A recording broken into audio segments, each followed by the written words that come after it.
Welcome to Power in Words, a quiet corner where we gather to find the strength we sometimes forget we possess. If you are listening to this right now, perhaps you are searching for a sense of calm amidst the noise, or maybe you just need a reminder that the quiet resilience within you has always been enough to carry you through. This is a space dedicated to the energy of language, to the thoughts that elevate us, and to the shared understanding that beneath our differing lives, we are all navigating the same intricate landscape of being human. We believe that words, when spoken with truth and received with an open heart, possess the profound ability to heal, to illuminate the dark, and to ignite an enduring fire of hope. Take a slow breath with me here. Set down the heavy expectations of the world for just a moment, and let us step into a reflection on the beautiful, confusing, and ultimately courageous act of simply moving forward. There is a strange and heavy truth about our existence that the Danish philosopher Søren Kierkegaard captured with brilliant simplicity. He observed that life can only be understood backwards, but it must be lived forwards. In that single, poignant observation lies the root of so much of our daily anxiety and our deepest existential fatigue. We are essentially asked to navigate a dense forest without a map, making choices in the shifting shadows of the present moment, all while knowing that the true meaning of those choices will only become clear long after the sun has set and we have cleared the tree line. We are artists asked to paint a masterpiece in total darkness, only allowed to turn on the light to see what we have created after the canvas is full and the paint has dried. It is a terrifying proposition, yet it is the only way the game is played. Consider the profound vulnerability of simply waking up and making a decision. Every day, we stand at the crossroads of countless choices. Should I take this job? Should I end this relationship? Is it time to speak my truth? Or should I hold my peace? We gather our experiences, our hopes, and our fears, and we attempt to weigh them on a scale that is always tipping unpredictably. We agonize over the right path, paralyzed by the fear that one misstep will define our entire story. This paralysis, this heavy weight of indecision, is not a sign of weakness. It is a deeply human response to the immense responsibility of authoring a life without knowing the ending. We look at others who seem to move with effortless certainty, convinced that they possess some secret compass that we were denied at birth. We see their polished surfaces, their curated successes, and we mistakenly compare our messy, confusing interiors to their edited exteriors. But the truth is, the person striding confidently past you is just as engaged in the act of forward living as you are, navigating their own blind spots, making their own educated guesses, and hoping that when they eventually look back, the path they carved will make some kind of sense. This demand to live forwards while understanding backwards means that we are constantly out of step with our own clarity. It creates a space where doubt and fear naturally take root. When we make a choice that leads to heartbreak or failure, our immediate reaction is often harsh self-judgment. We look back from the vantage point of the present, armed with the knowledge of how things turned out, and we castigate our past selves. How could I have been so foolish? Why didn't I see the red flags? We demand that our past selves should have possessed the wisdom that only the experience itself could provide. It is an unfair trial, a kangaroo court where we act as both prosecutor and judge, condemning ourselves for lacking the foresight that is inherently denied to us by the structure of time itself.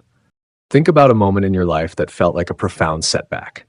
Perhaps it was a career failure that stripped you of your identity, a betrayal that shattered your trust, or a period of deep, isolating depression that made the simple act of getting out of bed feel like climbing a mountain. In the midst of that darkness, trying to understand why it was happening was like trying to read a book in a language you hadn't yet learned. The mind desperately seeks a reason to anchor itself, but in the heat of the moment, the pain often feels arbitrary, cruel, and entirely devoid of meaning. You were living the experience forwards, absorbing the blows in real time. But now, look back at that same experience from where you stand today. While the pain may still hold a shadow, the meaning of the event has likely shifted. Perhaps that career failure forced you to reevaluate what truly matters, leading you to a path more aligned with your authentic self. Perhaps that betrayal taught you the invaluable lesson of setting boundaries and recognizing the people who genuinely deserve your trust.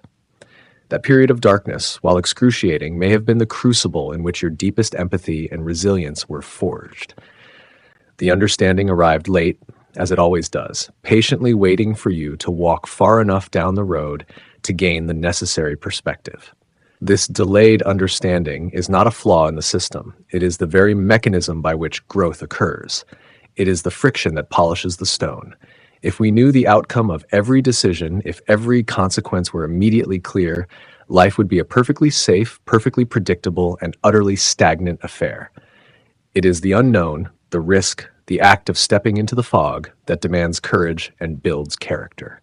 As the poet Rainer Maria Rilke so beautifully advised a young writer, we must learn to be patient toward all that is unsolved in our hearts and try to love the questions themselves.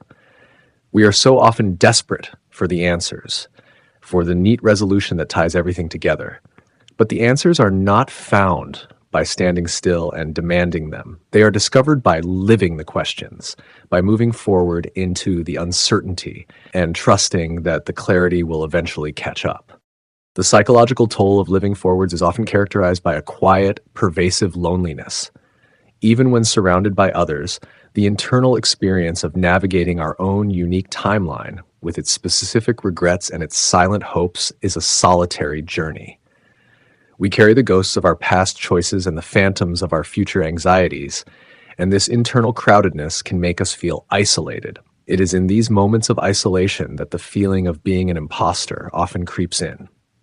We look around and assume that everyone else is managing this living forwards business much better than we are. We feel like actors who have forgotten their lines in a play everyone else seems to understand.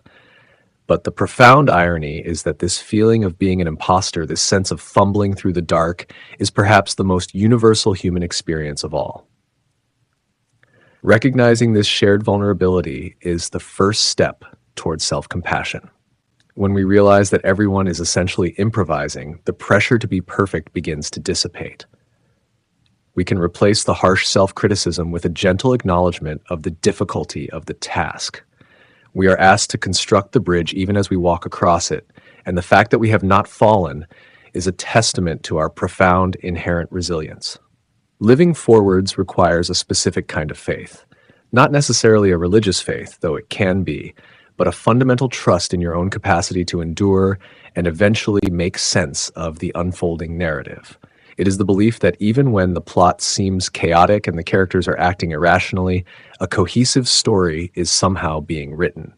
This trust is not about naive optimism or pretending that pain doesn't exist. It is about acknowledging the profound difficulty of the present moment, while holding on to the stubborn conviction that the current chapter is not the end of the book. As Steve Jobs noted in a moment of reflection, you can't connect the dots looking forward, you can only connect them looking backwards. You have to trust that the dots will somehow connect in your future. You have to trust in something, your gut, destiny, life, karma, whatever. This trust is the quiet engine that propels us through the fog. It is the whisper that says, keep going, the view from the top will explain the climb. The process of gaining that backward understanding is often slow and requires a willingness to engage in difficult self-reflection. It means looking honestly at our past mistakes without collapsing into shame. Shame tells us that we are fundamentally flawed because we made a wrong turn. Self-compassion, on the other hand, acknowledges the wrong turn as a natural consequence of navigating without a map. When we view our past through the lens of compassion, the mistakes transform from indictments of our character into valuable data points. We begin to see the patterns, the underlying fears that drove our choices, the unmet needs that we were desperately trying to fulfill. This is where true healing begins. We stop fighting the past and start learning from it. We realize that the version of ourselves who made that regretful choice was doing the best they could with the limited information and the emotional capacity they had at the time. Forgiving that younger, more frightened version of ourselves is essential if we want to move forward with any kind of lightness. It is also vital to understand that the meaning we find looking backward is not fixed.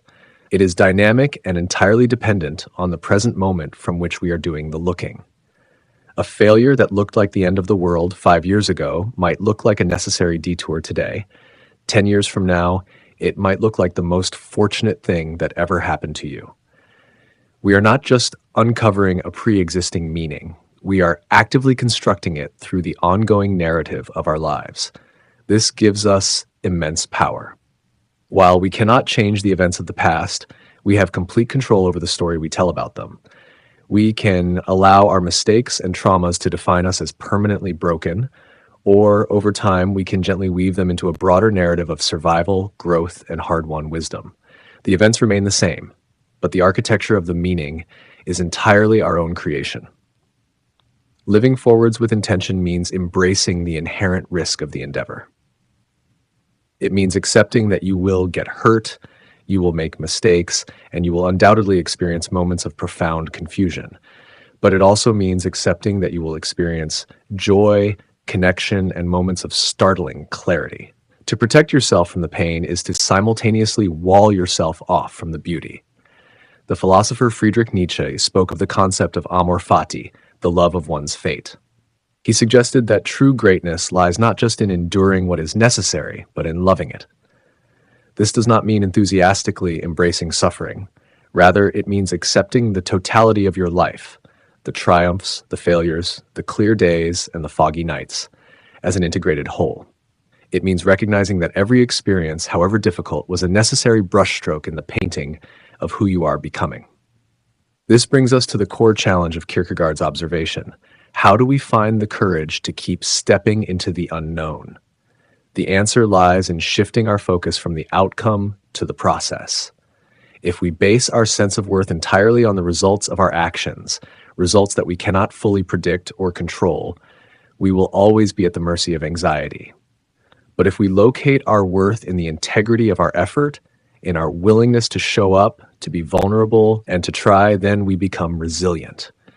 We measure success not by the absence of failure, but by the speed of our recovery. We learn to celebrate the simple courage it takes to keep walking, even when the path is obscured. There is a quiet dignity in this forward motion. It is the dignity of the person who gets up after a fall, dusts themselves off, and takes another step, knowing full well they might fall again. It is the dignity of opening your heart to love again after it has been broken, knowing the risk, but choosing connection over safety. It is the dignity of pursuing a dream, not with the guarantee of success, but with the conviction that the pursuit itself is meaningful. As you navigate your own life, moving relentlessly into the future, try to be gentle with yourself when the clarity is lacking. Do not demand the wisdom of hindsight from the vulnerability of the present moment. Give yourself permission to be a work in progress, a masterpiece that is still being painted. The weight of the unknown can be daunting, but it is also the canvas upon which freedom is exercised.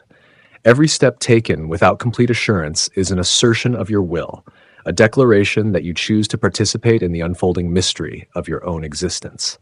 This daily participation, this continuous act of walking into tomorrow, requires a profound inner strength. It asks us to hold the tension between the chaotic reality of the present and the hope for a coherent future. When you feel overwhelmed by the lack of clarity, remember that the confusion itself is evidence that you are engaged in the real work of living. You are not meant to have all the answers right now. You are meant to live the questions, to gather the experiences, and to trust that the retrospective understanding will arrive right on time. When the noise of the world is loud and the demands on your spirit are heavy, take a moment to quiet the internal franticness. Recognize the immense courage it takes just to keep moving, just to keep waking up and offering yourself to the uncertainty of another day. The strength you are looking for is not a loud, forceful energy. It is the quiet, persistent rhythm of putting one foot in front of the other. It is the soft voice that whispers, "Try again," when everything else tells you to stop. You are the author of a story that is being written in real time, and the beauty of the narrative lies precisely in its unpredictable unfolding. Embrace the messiness, honor the struggle, and trust the slow, deliberate process of becoming. Life demands that we walk into the unknown, but the strength to do so has always been yours. If these words have brought you a moment of peace or a spark of clarity, please like, share, and subscribe to Power in Words, and let us continue to walk this path together.